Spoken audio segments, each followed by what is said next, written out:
Today is actually Global Accessibility Awareness Day, and I'm blind.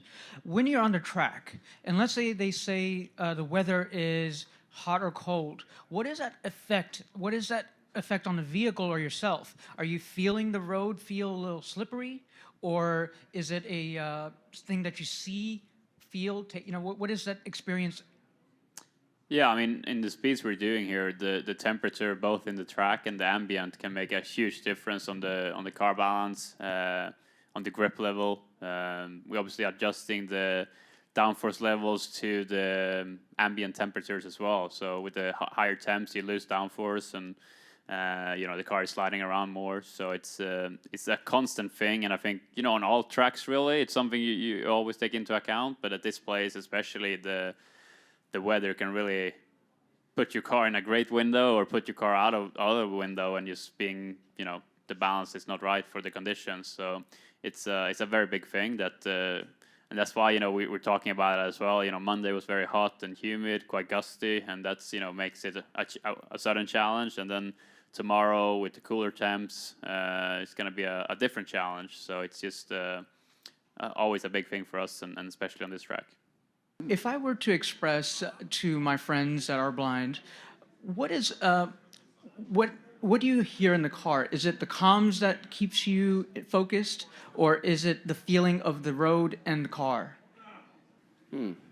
I think it's a mixture of everything, to be honest. I think it's kind of such a all-consuming experience driving the race car, and I think that's part of what makes it enjoyable. Is there's the sound, the feel, the focus that's required, and it's very difficult to think about anything else in that moment. And I think that's kind of what makes it enjoyable and almost like calming and zen at times. Is just, it's like a full sensory experience, which is quite cool, and it's nice to have a time where you can't think about anything else. Yeah, I think I'd agree. I think surprisingly, or I would say, sight is one of the, obviously very important to drive the race car, right, at these speeds, but from an actual emotional standpoint when you drive it, sight I find is the least. I think that you feel a lot from the G-forces, the acceleration, the rattling of the gears when you pull them, the wind blowing you around. There's a lot of things that are going on inside the race car that you just feel in your body that makes it so special to drive, right? And I think that's what you remember. I don't think from qualifying, I don't remember when I look back at it, when I'm older, I'm sure, I won't remember how fast I thought it looked like I was going, but more how fast I felt like I was going, right? The car's almost lifting off the ground at those speeds, which is fun. It's scary, but that's what makes it memorable as a driver, and that's what makes it special. I think the fans can actually see that when we race around here and when we do our qualifying laps, when we see the onboards, they can almost see what we feel in a way. What a great question. Thanks for asking it.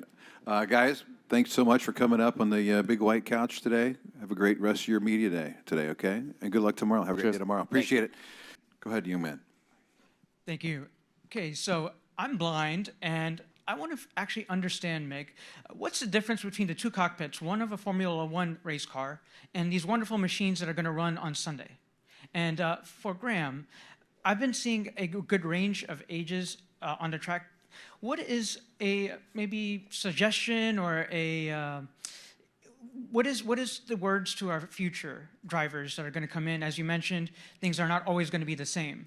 And so what is your word of mouth, word of reason, wisdom to new drivers or anyone that is interested in this sport? Thank you. Do you want to start?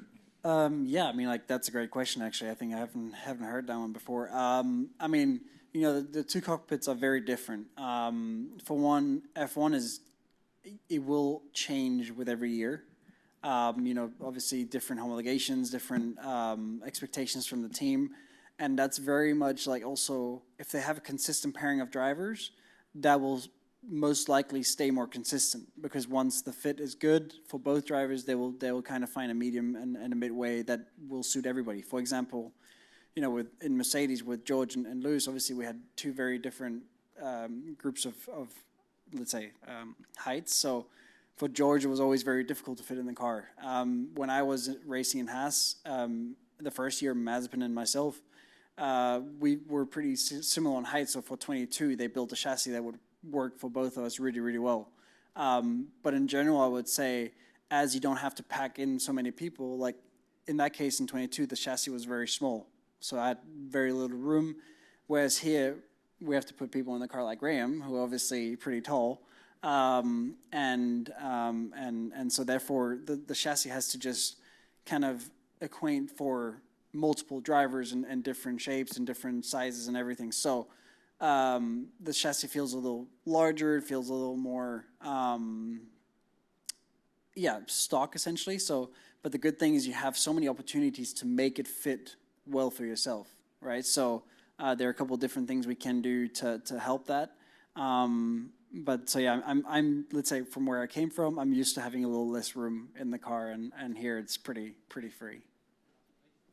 Yeah, and to that point, actually, to finish on Mick's point, right now we're obviously working on the next generation IndyCar, and I'm the big guy, so I do all the big guys seat fits, and then I think maybe it's Santino, but we've both been sitting in the new tub, and you've got to make it work for everybody. That's could be. I don't know, what's Santino, a foot shorter than me? Close to it, yeah. So you've got to make it work for all those different people. So that is a challenge. But as far as wisdom, I mean, look,